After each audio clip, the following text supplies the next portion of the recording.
Okay, are you guys ready to talk some rhetoric? I have pulled out the loose reading that you guys did, and I'm going to kind of talk you through how I would approach it. And we're going to look at two things. How would you handle this if what we were looking at was an in-person test? And then how would you handle it online? So, if it's an in-person test, your best friend is going to be your pencil. I will tell you that, first of all, in this one, it's particularly nice because they tell you up front what the message is.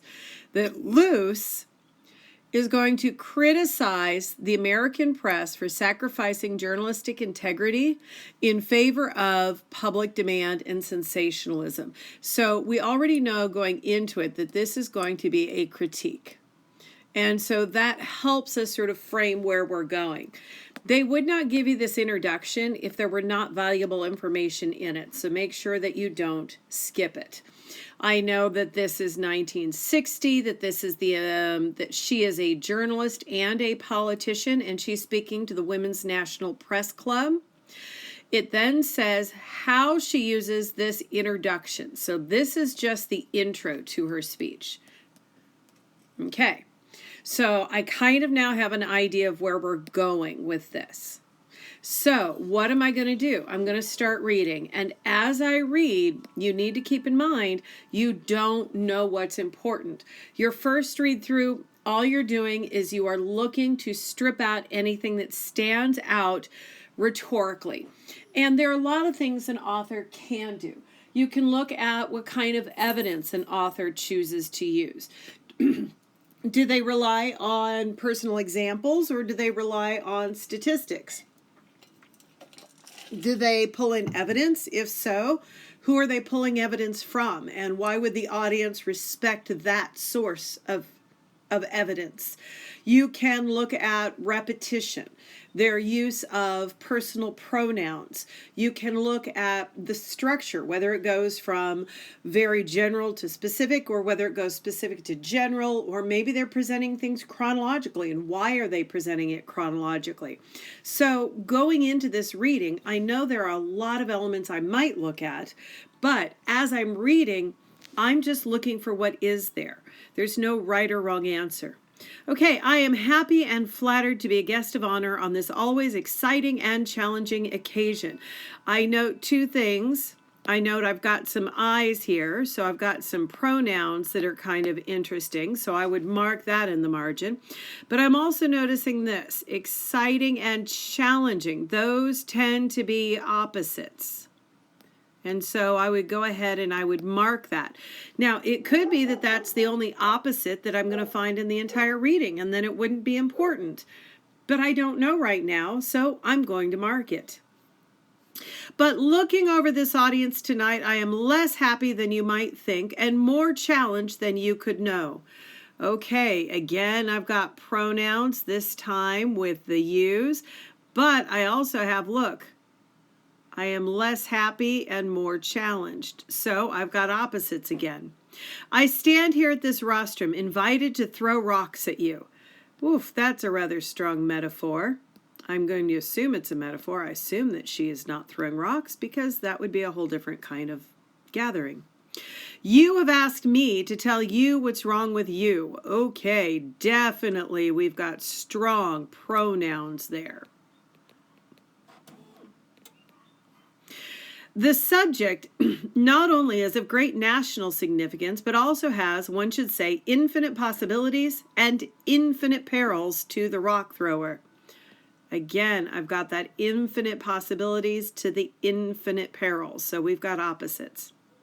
For the banquet speaker who criticizes the weaknesses and pretensions or exposes the follies and sins of his listeners. Ooh, my heavens. Exposes the follies, sins. Ooh, that's some strong critique. Those are some very negative words. No less a friendly response. The delicate art of giving an audience hell is always one best left to the Billy Grahams and Bishop Sheens. And they give you that little star, meaning it's important that you know who they are. So we're going for religious authority here. Unusual. Okay. But you, look at that, more pronouns.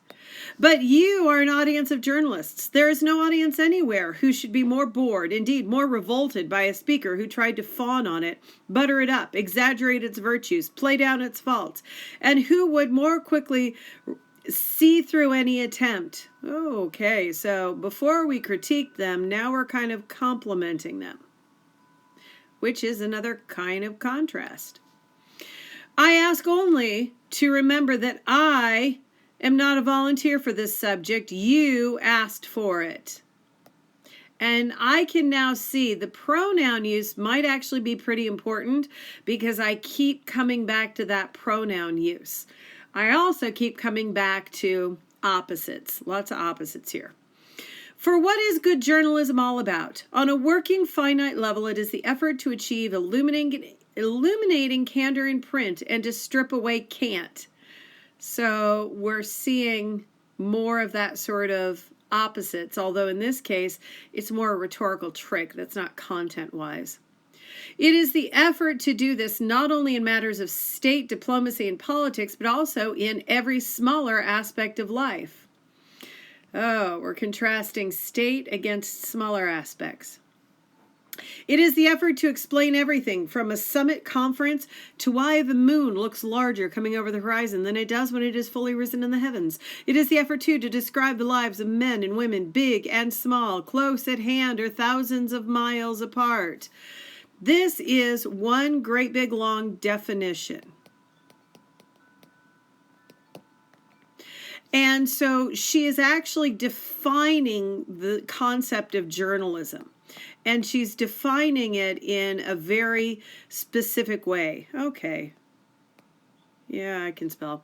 And so that definition, that detailed definition, seems to be rather important. And I also know it's important because this has a rhetorical name.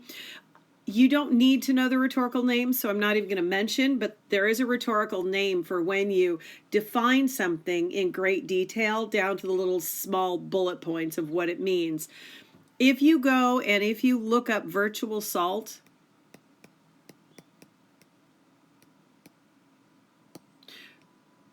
rhetoric, you are going to find a professor's website where he lists a lot of rhetoric, and he's very accurate about what the rhetoric means, and he gives really good examples. Sometimes reading through those will start to give you a sense of what it is that you might be looking for.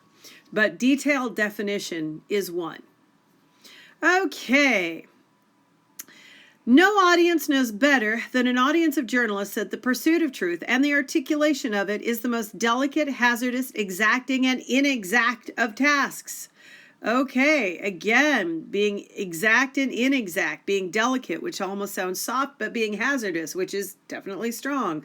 So we're looking at more opposites.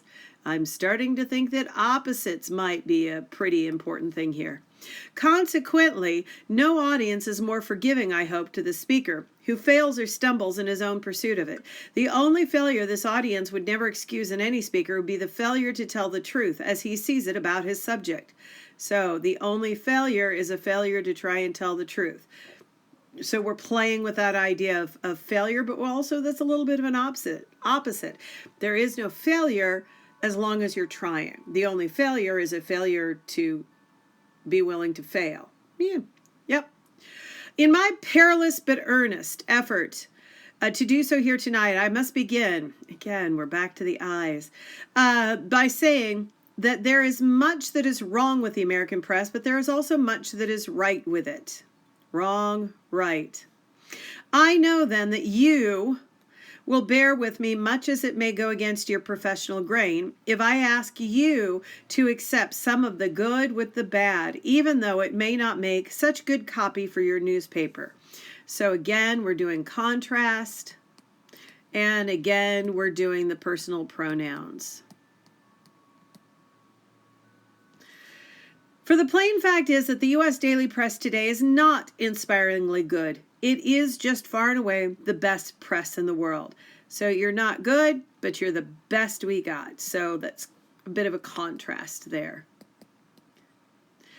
So at this point, I am willing to start stopping and saying, okay, I have an idea about what is sort of important. Because remember, I'm going to judge what's important based on how well it serves Aristotle's triangle.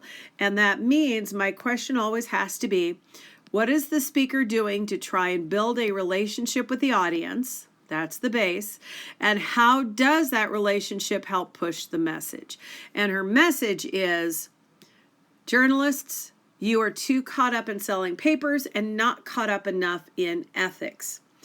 I would say that I can definitely see the contrasts in this area right here, because by giving a compliment for every critique, she kind of softens the blow. I also think the pronouns are kind of important because she's establishing kind of this, hey, you asked me here, we're in this together. You wanted me to say this, so you can't get upset with me kind of dynamic before she starts pushing that message. And so those are the two things that I would probably look at.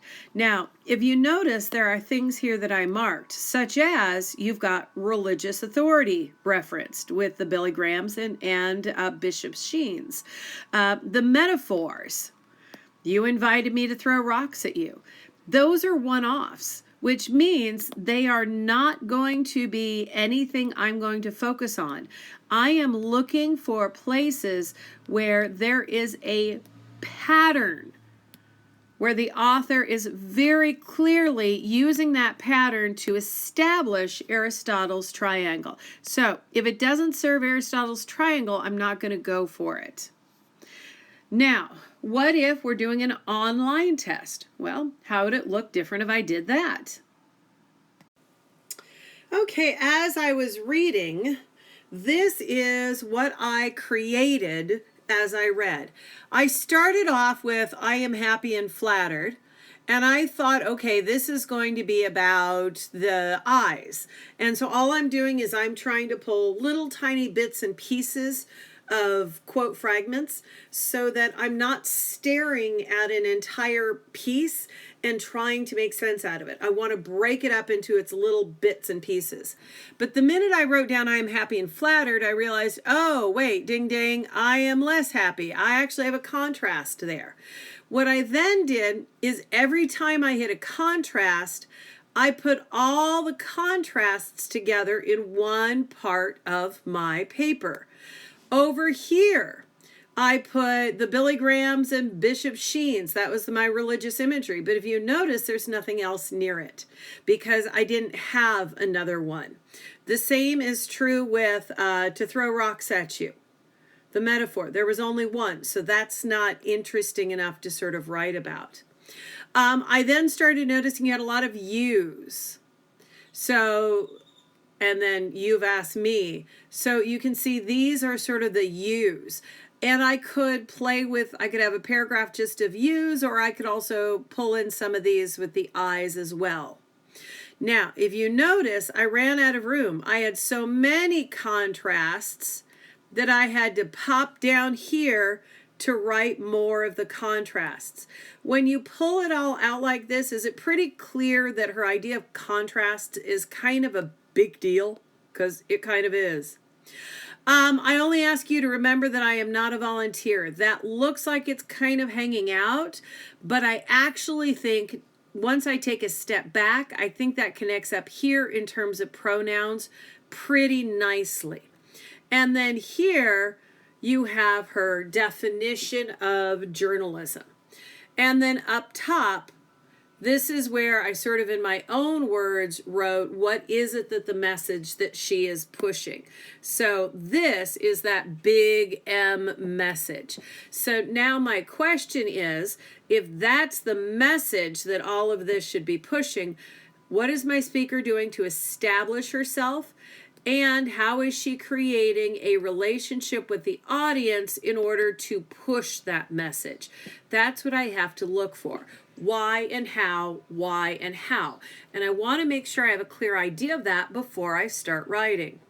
Well, with the contrast, I really see this contrast of, okay, delicate, let's take a look. I've got delicate, exacting, flattered, much that is right, some of the good. So I'm seeing that every time she's going to insult, she starts off, or somewhere very near there, she has a compliment. And so those compliments, it's almost like she's trying to inveigle them to listen to her by offering the compliment before she gives them a little bit of a slap. I could definitely talk about journalism if I were going to do a third body paragraph, but I really think this is my strongest second body paragraph, just because this is going to be such a strong subject to audience. The very fact that she keeps referring to that you ask for this, that you, that definitely sort of, to me, pulls in that, okay, you wanted this, you asked for this, therefore you need to listen to my message. So I see that as stronger than journalism, which is a little bit more of that, well, it's kind of repeating that idea of complimenting them. And because these compliments here are not necessarily unique, when you have compliments in these areas, I am going to stick with the compliments in that yellow, that idea of contrasts, and talk about how the compliments help soften the blow. And then I'm going to talk about how her use of personal pronouns, particularly her use of you, and the calling out of the fact that these people ask for it, is going to be the biggest piece of rhetoric. Now, which is stronger? My yellow. Flat out, the contrasts are stronger than the pronouns. So I ideally should get the blue done first and get it out of the way, but you have to be careful. Don't run out of time. That means that if you're doing blue first, because that's the weaker one, so you're doing the pronouns first, you have to make sure that you really get that done and slam it in and move on, because you want to spend most of your time on the second one, which is stronger. Does that make sense? So this is how I would handle it if I were doing an online test. The advantage is by writing it down, I break it up into pieces, so I am no longer tempted to summarize it, because I'm not looking at the whole piece anymore. I'm just looking at my notes, and it really gets me to focus on the quote fragments. It also lets me just jot down what looks like it might be important, even if later it turns out that particular element wasn't important, or you just don't think you have time to deal with it. It's easy enough to just sort of ignore those things. Whereas if I am looking at the entire text, I'm going to be like, oh, but that definition, she spends so much time defining journalism. Shouldn't I talk about that? Well, dude, if I've crossed it off on my notes, no, it helps me focus on the quotes that are most important to me. So now that I kind of have an idea where I'm going, I have two strategies I can use. I can either write the intro, or I can write just the thesis and then go back and write that hook and that introduction at the end if I have time. That way I'm not going to get caught having a beautiful introduction but not developing my second body paragraph. Okay, so here we have the actual thesis. Now, in this case, you don't have a title at all. So you can include the author, but you don't have a title. But I still want to make a reference to which speech we're talking about. So I just call it the speech to the Women's National Press Club, since that's what the College Board calls it. What is it that I'm going to be focusing on? Personal pronouns and a series of contrasts. What is the message that she is trying to drive? The press focuses too much on popularity and not enough on journalistic ethics. So that is a really clean thesis that tells me exactly where I'm going. Even as the writer, if I get confused later and go, oh, what did I mean to say there? Well, I've left myself a roadmap. I know exactly where I'm going. So since personal pronouns is listed first, that's going to be my first body paragraph. Series of contrasts will be my second one. Okay, and here is my first body paragraph. So let's take a look at that. So I start off with that same sort of topic, making sure that I match. Throughout the speech, she uses first and second person pronouns. Because I was trying to write this under the same time constraints you guys had, you definitely could use some zhuzhing. It would be nice if you had sort of an in order to right here to tell me what's the goal of this. So I don't have a claim up front, but you also don't have to have a claim up front. What I do is pop right into evidence. She tells the listeners that you have asked her to speak, and even takes a strident tone with a rather blunt, you asked for it. These are paired with Luce's habit of referring to herself with phrases such as, I am happy and flattered, and I only ask you to remember. So that is the language. Now, if you notice, I've got a topic sentence. Oh, let me switch pens real quick. I have a topic sentence, and then I go straight to evidence. You guys are big kids. You don't have to follow a very rigid structure. You just need to have all the pieces in there. So let's take a look at what I have next. The next thing you're going to see is this informal language does not have the didactic tone of the lecture, but rather an informal one. So it's getting into the tone and the fact that it's informal. She is speaking as one might to a friend. And a friend can offer truths that a person might not want to accept. That is sort of the claim. That she uses first and second person pronouns to come across as a friend offering truths instead of as a critic who is getting nasty with them. So that would be an example of where your claim is not up front, and that is perfectly okay. Her use of this language helps avoid her words coming off as a patronizing lecture. Instead, her audience is reminded that they want her point of view, and that is why they asked her for it. She is a friend presenting an unpleasant truth, not a critic passing judgment on the group.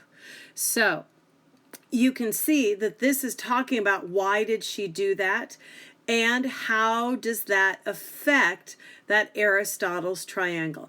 How does it affect it? Well, she is establishing the relationship here as friendship. She's not being patronizing. And so you've got a little bit of the cause and effect here. Her use of this language helps avoid. So that's cause and effect. This informal language, it does not do this thing over here. So you've got a little bit of contrast up here. So you're going to get some mix and match as long as you're always going back to Aristotle's triangle. And speaking of Aristotle's triangle, she is a reference to the speaker. Friend. That is the persona that she is trying to create. Is she trying to come off as an expert, as a critic? No, she's trying to come off as a friend, so it's part of the speaker. Her use of this language helps avoid her coming off as a patronizing lecture. So she doesn't, instead, the audience is reminded that they want her point of view, and this is why they asked her for it. She is a friend presenting an unpleasant truth. Now, the unpleasant truth is the one reference to the message. Quite frankly, I probably should have had a little bit more reference to the message in there, but I do have a lot of references to speaker and audience, so I'm going to cut myself a little bit of slack on that. If both body paragraphs had this quality, I would be looking at that middle of the road 6 paper, but hopefully I can step it up in the next body paragraph.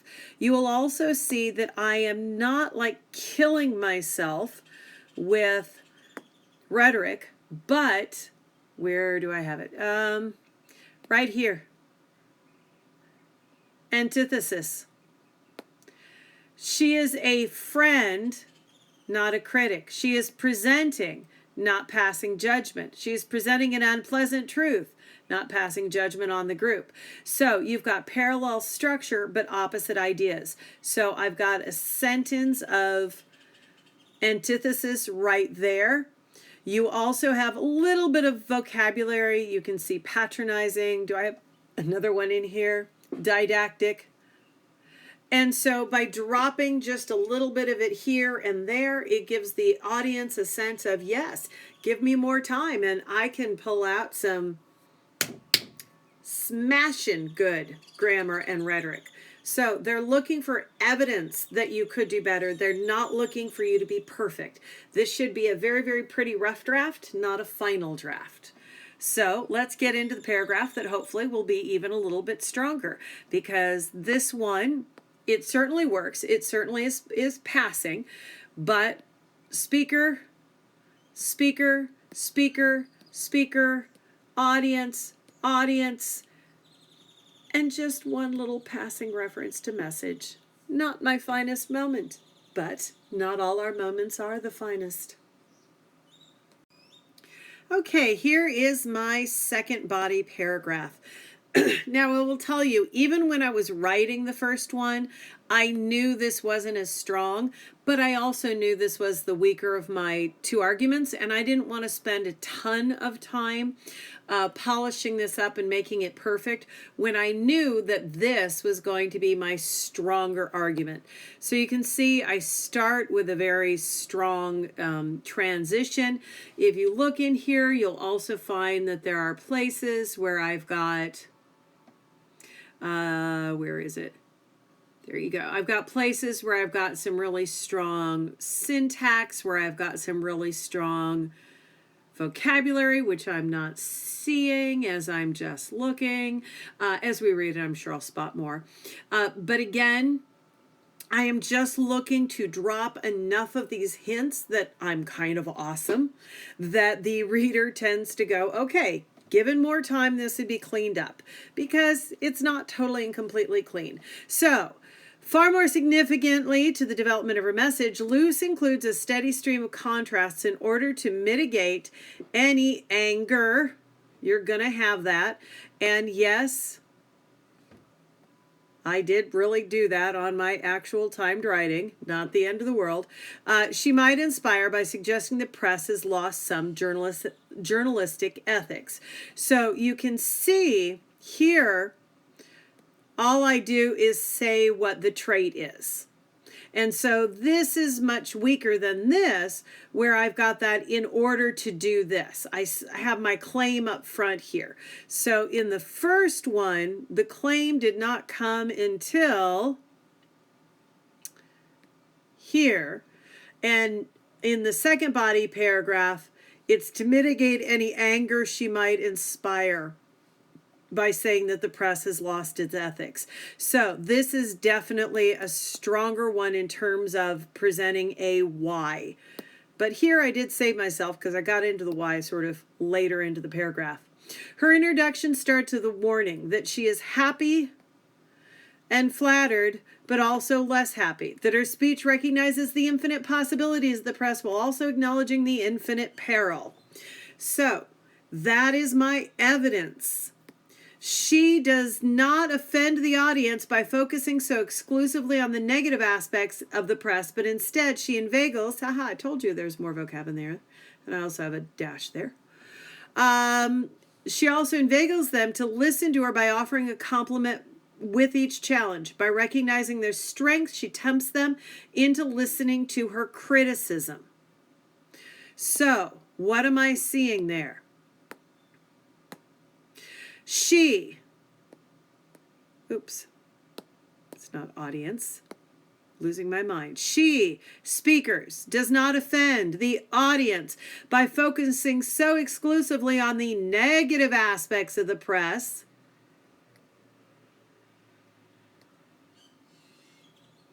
but instead she inveigles them to listen inveigles them to listen to her by offering a compliment with each challenge. By recognizing their strengths, she tempts them into listening to her criticisms. And there is your cause and effect. Why is she doing it? Why? Because if somebody just criticizes, you stop listening.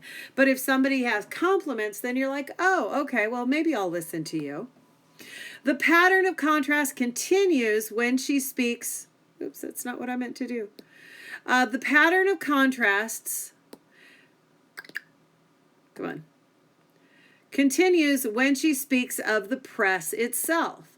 She tells these gathered reporters that there is much that is wrong, but then follows it up with there is much that is right before they can feel attacked by her words. Her willingness, yes, I know, you're going to have stuff like this. And you know what? If I'd had time to proofread, I would have proofread. But I will tell you, when I did this as an actual timed writing, I was just as up against it with the time as you are. But the other thing is, stuff like this, the AP board is not going to get nearly as upset about it as like English teachers do, because they know that this is a rough draft and you really don't have time to do that kind of very careful editing and proofing. Okay, that there's much is right before they feel attacked by her words. Her willingness to tell them they are the best press in the world softens the blow when she challenges them by expressing the true message. The daily press today is not inspiringly good. So again, you've got evidence, and again, it is showing that contrast. So we are still within the correct paragraph. By continuing to pair compliments with a true message that the press has lost its way. Why is she doing it? She presents herself as a friend and an admiring voice attempting to get the audience to change. She is not insulting or challenging them, but rather holding up a mirror in which they can see both positive and negative aspects. If she were to castigate them without balancing that out with compliments, she would only succeed in driving the audience to dislike her and disregard her message. So this approach preserves her ability to establish a friendly relationship with the audience, even with such confrontational message. So, why is it doing it? To establish a friendly relationship, in order to get them to listen to her confrontational message, in order to avoid having them dislike her and disregard her message, to keep a friendly and admiring voice. So that is why, how. And if I go through and look, by continuing to pair compliments with her true message that the press has lost its way, she presents herself as a friendly and admiring voice attempting to get the audience to change. She is not insulting or challenging them, but rather holding up a mirror in which they can see both the positive and negative aspects of the press. Negative aspects, that's her message. If she were to castigate them, speaker, audience, without balancing that out with compliments, she would only succeed in driving the audience to dislike her and disregard her message. So this approach preserves her ability to establish a friendly relationship with the audience, even with such a confrontational message. Do you see Aristotle's triangle all over that? Now, look at that versus up here. This informal language does not have the didactic tone of a lecture, but rather an informal one. She is speaking as one might to a friend, and a friend can offer truths that the person might not want to accept. Her use of this language helps avoid her words coming off as a patronizing lecture. Instead, the audience is reminded that they want her point of view, and that is why they asked for it. She is a friend presenting an unpleasant truth. Do you see why this is stronger than this? And here you have two full arguments within the paragraph. That is sort of ideal. Versus here, you just have one argument. So with this, how are they going to grade it? Because clearly this would be more along the lines of a 6 paper, what you're seeing is a 6. This is more along the lines, honestly, this is kind of approaching a 9, that top line. A 9 means it's an 8 paper that has grammar, vocab, sentence structure that is more sophisticated. So if you have a 6 and a 9, how are they going to grade it? Well, most likely, well, first of all, you would have to have an intro to get the top. You'd have to have an intro and a conclusion in order to get the top score. But if they have the body paragraphs that really split this way, they almost tend to do like a round up. So right now, this paper is on track to be an 8. So this has gotten a little longer than I thought, trying to walk you through this. For my intro up front, what I did on my paper is I went into Plato's allegory of the cave, talked about how no one wants to see the truth, that people are very comfortable sitting in their dark little caves, and sometimes it's painful to walk out into the light, and sometimes people who try and get others to walk into the light are universally hated. And I then say Claire Booth Luce is one who is attempting to walk into the cave of the Women's National Press Club in order to get them to see the truth that their profession has lost its way. So that's what I did with the intro. The conclusion should be pretty darn short. Your, and I shouldn't say closure because closure is on a paragraph. Your conclusion, make a reference back to that thesis, restate it in stronger terms. Talk about that opening hook. So I made a reference back to Plato. And then go out into the real world. And I ended up with a reference to the fact that, well, I got a little snarky with the fact that the press perhaps needs this message even more today than they did in the 1960s, as the internet drives the cult of popularity. So I might have gotten a little snarky in my conclusion. But I don't want this to run any longer than it has. But that is how I approach a rhetorical analysis paragraph. Hopefully it helps.